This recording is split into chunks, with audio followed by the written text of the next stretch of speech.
I went to a class over the weekend, and my plan from day one was to drive to this class. I'm in Oregon. The class was in northern central California. I heard the airport's been crazy, so that was just my plan. The day before I was supposed to drive down to California, things were just not lining up, and it was becoming more and more evident that I was not supposed to drive. But I'm kind of stubborn, and I was like, no, I said I was going to drive. I'm going to drive.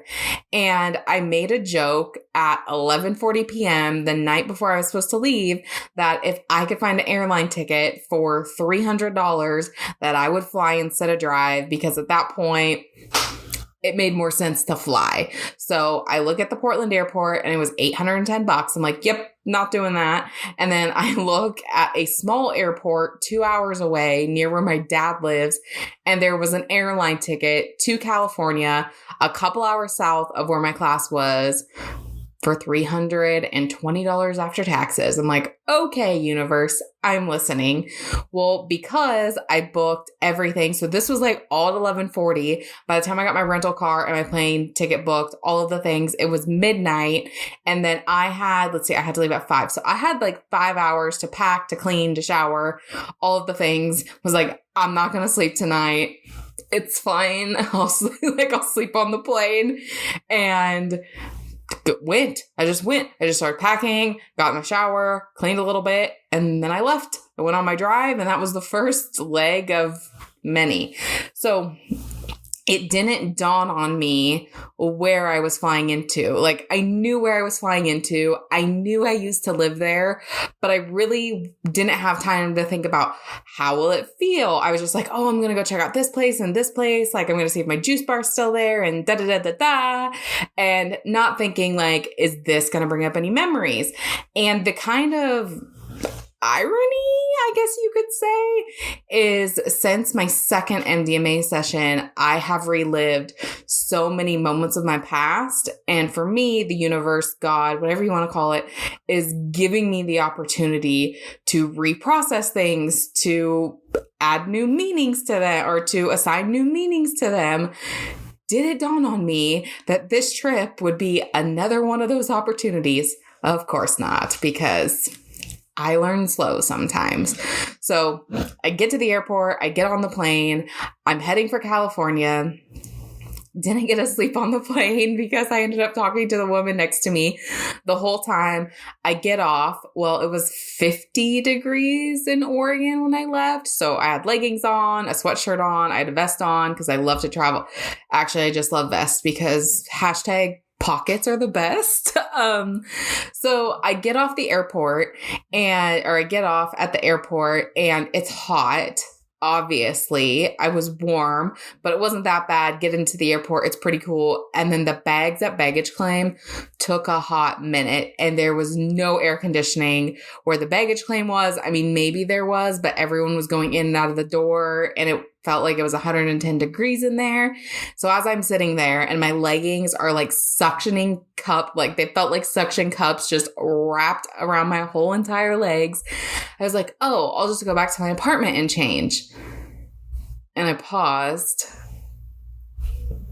because I have not had an apartment in Burbank, California for 6 years. And in that moment, I was just like, what the hell? Not hell. But you know what I mean? And so I'm sitting there and I'm like, okay, we're just gonna forget like that happened because awkward. Grab my bag, book it over to the rental car place. And I had sent everyone like a Snapchat or something of like, hey, I made it.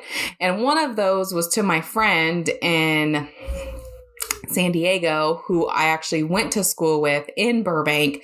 So we both lived there at the same time. He lived there a lot longer than I did, but we went to school together and have kept in contact ever since. And he's like, does it feel weird to be back? And in that moment, I was like, yeah, I feel like I'm in a divorce with Burbank, but I want it back. Like I'm in this toxic relationship with Burbank of I know we're split up, but I want it back. And I also know it's not the best thing for me, yet I want it. Like it was so weird. And so I was like, well, whatever, I'm like, I don't know why I feel this way. it is what it is. I'm off to go get my rental car and drive around. And so my friend ended up calling me, and he just moved out of Burbank, like not a year ago, I think. And he was there 10 years. I was there just 1 year, but we both had really pivotal moments in our lives there. And for me, it was really the first place I built a home of my own. I really got to discover like who I was and who I wasn't. And it was just a huge transformational time in my life. And so I went and got my car, was talking to him on the phone, driving around. Like I went and saw my school. I went and saw my old juice bar that I used to go to all the time. I went by my apartment. I think I went by a few other things, some studios that I used to love to drive by, and was just like, it looks so, I always go to say this bass backwards because one of my favorite, now I'm not going to remember the Maroon 5 song, but it's like, you look so different, but you feel the same. And Burbank is the opposite. It looks so similar, but it feels so different. And so again, there's this part in my heart that is like, I want this back. I want my life back. Like, why did I move back to Oregon? And then there's this other part of me that's like, dude, no, like you left for a reason. We left for a reason. You don't want to come back. And so it's like, I always think of Kronk from The Emperor's New Groove when he's got the angel and the devil on his shoulder. Like there's these two parts of me just arguing back and forth with each other. And honestly, I kind of just let them argue. Drove around for a little bit, and then I was heading up north to stay with my friends in Bakersfield because I was going to stay with them while I was taking the class in Fresno, because Bakersfield is a lot closer to Fresno than Burbank. So start heading up north, and I'm just reminiscing because I used to go up to Six Flags and Universal, and was talking to my friend, and, you know, part of us, like, we still want to create art and want to make movies, but we know LA is not really the place. And it's just like all of these emotions coming up, right? And it was happening, but also I was heading to class. I was heading to see some friends and explore a different part of California. So I had like all of these emotions and feelings and memories running in the background. And it was like, this part was going, this part of me was going, this part of me was coming, and it was just like, blah, I don't know what's going on fully, but I do. So I'm leaving and get to my friend's house, and we just hadn't caught up in like over a year. So really kind of put aside all the Burbank stuff and was really prepping to hang out with her for the following day, and then go to class the next day. So hung out with her. It was great. And went to class. So that was on Thursday, hung out with her on Friday, and then went to class on Saturday. And I went to a class called Voila Method. And if you haven't heard of it, check out Joel Crandall and his work. It was amazing. I'm going to do a full episode just on Voila and what I learned. Biggest takeaway that I'll share here was learning how to trust yourself. And for me, like learning what my yes is and learning what my no is in my intuition as to whether I should make a decision or not. Is this a hell yes or is this a no? And what I didn't realize was that I really don't trust myself. And that was this underlying theme throughout. I don't trust myself, and it's time to let go, which has been a crazy, just, oh my gosh. Okay. I'm going off on a squirrel moment here. Was just this crazy, it's time to let go has just been this message for me since May or June, whenever I went and saw Top Gun Maverick for the first time. So there's this scene in Top Gun Maverick where, and I'm not, not really, a little spoiler, but not a huge spoiler if you haven't seen it. If you haven't seen it, get your butt to a movie theater. And if you have seen it, go listen to Landon and I's Top Gun Maverick review and then go see it again because maybe you missed some things. But there's this moment where Tom Cruise's character, Maverick, is talking to Val Kilmer's character, Iceman.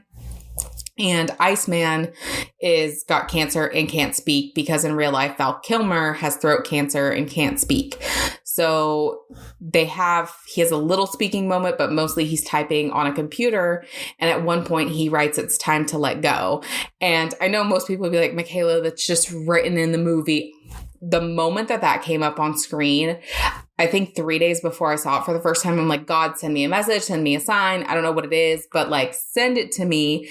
And when that when that message popped up on screen, I was like, nope, that's for me. That's the message I asked for. And I got goosebumps. I mean, that was one of the reasons. And again, if someone wants to write it off, like, oh, okay, that was in the movie, fine, whatever. I knew that was my sign. And I just couldn't deny it. But then it was the question of like, okay, well, what? Like, if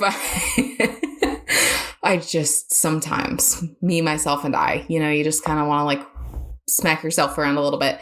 I'm like, what do you want me to let go of? Like, what do I need to let go of? And then it's just been this cascade of events of, okay, I have to let go of this. Okay, I have to let go of that. And that's really what the other part of this trip was about for me, was trusting myself and letting go.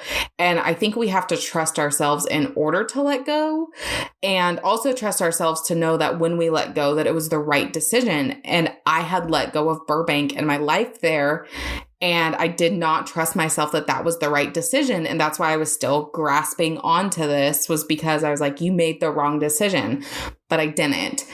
I just didn't trust myself that I did.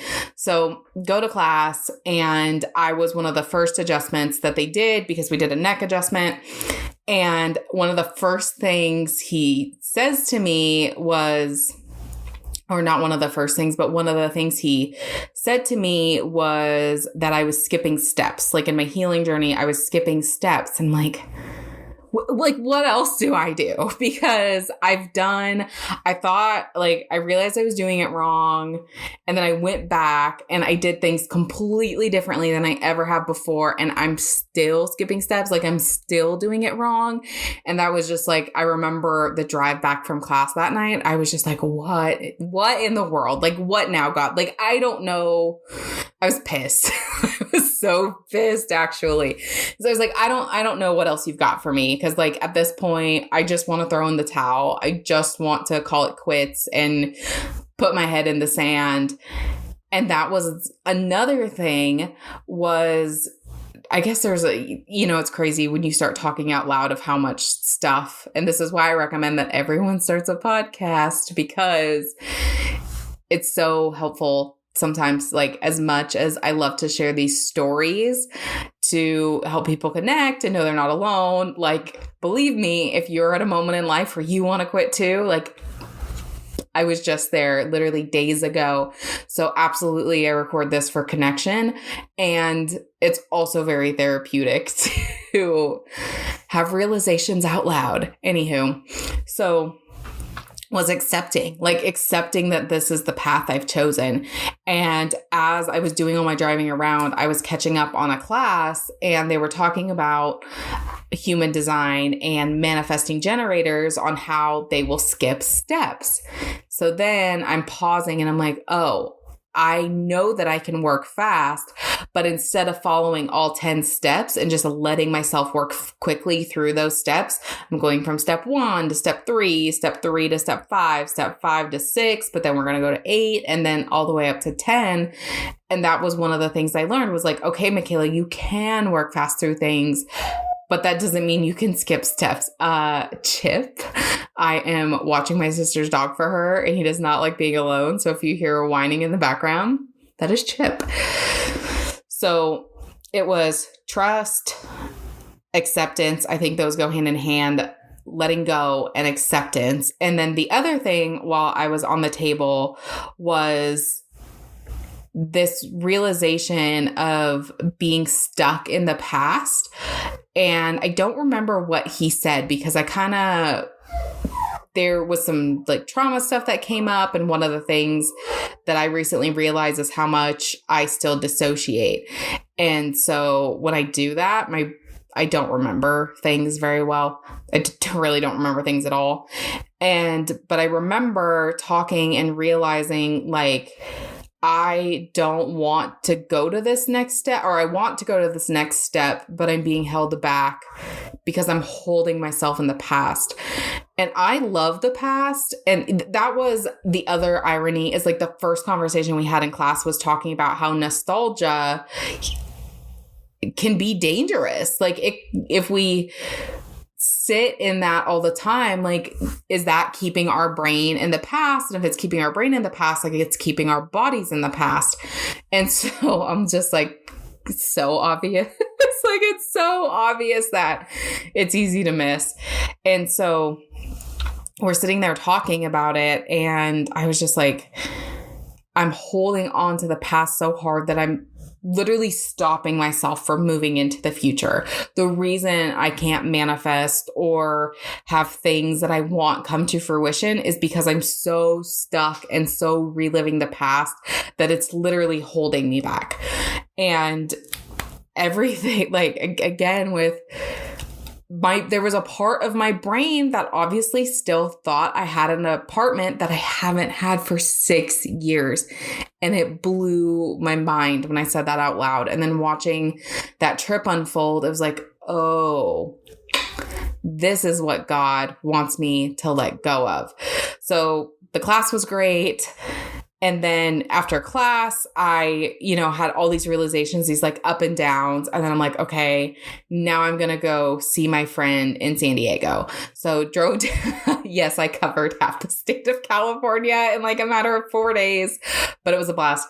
So I go down to California. I see him. We saw Top Gun in San Diego. Again, it's great. It was the fact that I got to see Top Gun in San Diego before it goes out of theaters. Yeah. Okay. Total, I told my friend it's going to be one of those moments where I'm the old person and I'm telling my kids yeah, when Top Gun came out in theaters, I got to go see it on IMAX in San Diego where it was filmed. I'm totally going to be that parent. But anyway, so then on my way back, because I flew out of Burbank too, on my way back up to Burbank, I stopped at Downtown Disney to get my cousin a birthday present, and I just really wanted to see. I haven't seen Downtown Disney, and when I lived in Burbank, I had a season pass, and I would go visit Disneyland because it felt like home. It felt like my second home. I'd get homesick when I lived in Burbank, and I'd go visit Disneyland. And I was going to, Disneyland didn't close until midnight. I think I got there at about 9. And I was like, man, all the lines are short. It's so tempting to just go in and ride a couple rides. But I really was like, no, I'm tired. I have to fly out at 7 o'clock the next morning. And I still have an hour drive back up to my hotel. And so I was like, okay, no, I'm going to get my cousin's birthday present. I bought a couple other things. I'm going to eat. And then I will tell you why I'm laughing, because I'm going to eat and then I'm going to drive back. So got the shopping done. I was walking by. I was like, I'm going to have a hot dog. I'm so going to have a hot dog. And so I go get a hot diggity dog, which has got to be a 99-cent Costco dog that they sold for $10. And so I'm eating this Costco dog, this Disney Costco dog, whatever you want to call it. And it dawns on me that I wanted to go into Disneyland, but there was this other part of me that knows me doing my solo Disney trips is a chapter that's come to an end. And not saying that I won't ever go to Disneyland by myself again, but the intention that I go into it with is different. And what I really enjoy about Disneyland now is not going for myself, but I love going and seeing other people experience it for the first time. And so it was I don't want to go into Disneyland right now. I want to come back and I want to bring my cousins who have never been to Disneyland. And it was the dominoes just went right in a row of okay, this is the next step you're meant to take. You're transitioning from one chapter to another. You're no longer in this season of life. You're now in this season of life. And it was letting go of that chapter so I can move into the new chapter.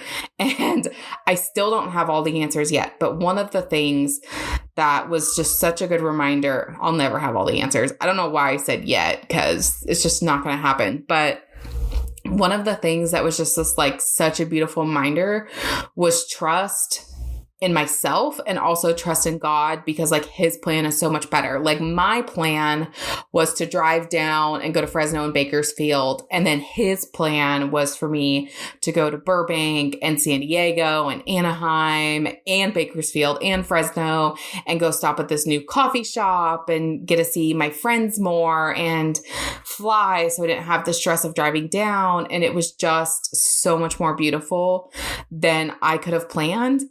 But as long as I'm trying to control and not letting go and not trusting, I'm holding myself back. Like by controlling, by not trusting, I'm the one that's holding myself back. So that was really a beautiful lesson for me. And that's why I wanted to share it with you today because, you know, if there's one, there's many. And I just listened to so many other people's stories and I'm just in awe of like, wow, we're all going through so many similar things right now. Like I feel like God or the universe, whatever you want to call it, is like trying to teach us so many of the similar lessons. So if you have a recent story on learning how to let go or trust, I would love for you to reach out to me on Instagram. I am at Michaela Pollock on Instagram. If you type in the Western Hippie, it should also pop up as well. And yeah, send me a message and let me know like, what are you learning about trust? What are you learning about letting go? Because I don't know about for you, but for me, it's been so powerful. And just, I got back, let's see, I'm recording this on August 19th. I got back on the 16th. So just 3 days ago. And I'm actually blown away at how many things have shifted and even just my ability to have certain conversations with people and my ability to hold boundaries. And there was even one thing today that I thought when somebody said it, I was waiting for myself to get pissed and charged. And when I get like in that mode, I like I word vomit all over people. And I was like, I didn't do it. And I heard this higher voice in myself like, nope, that's not what we do anymore. I'm like, oh, okay. So yeah, I would love to hear about your experiences. What did you find interesting? Like, was there something that helped you? Is there something you want to hear more of? Like, just send me a DM and yeah, let's connect. So subscribe to the podcast. That is one of my weekend projects is to create an intro and outro for the Western Hippie. I'm really excited. I'm going to make I don't know what it's going to be yet. It's going to be like the Western Hippie Manifesto or the Western Hippie Prayer. I'm going to see what comes out as I'm writing this weekend, but I'm going to write that and that's going to be the intro. And I want to know if you resonate too. So when that's out and live, you're going to have to let me know what you like about it. But yes, subscribe to the channel or the show channel, both, because the next 2 episodes, I'm reading my first and second experience with MDMA. So those are going to be available on audio. Yeah, I have not read those out loud. So I'm sure that will bring up emotions as well. Yay, healing journey. Okay. I love you. And I'm just going to go with my Live Aligned to sign off because everyone needs to be a rebel, live aligned, and go make a ruckus. So take care, and I will talk to you soon.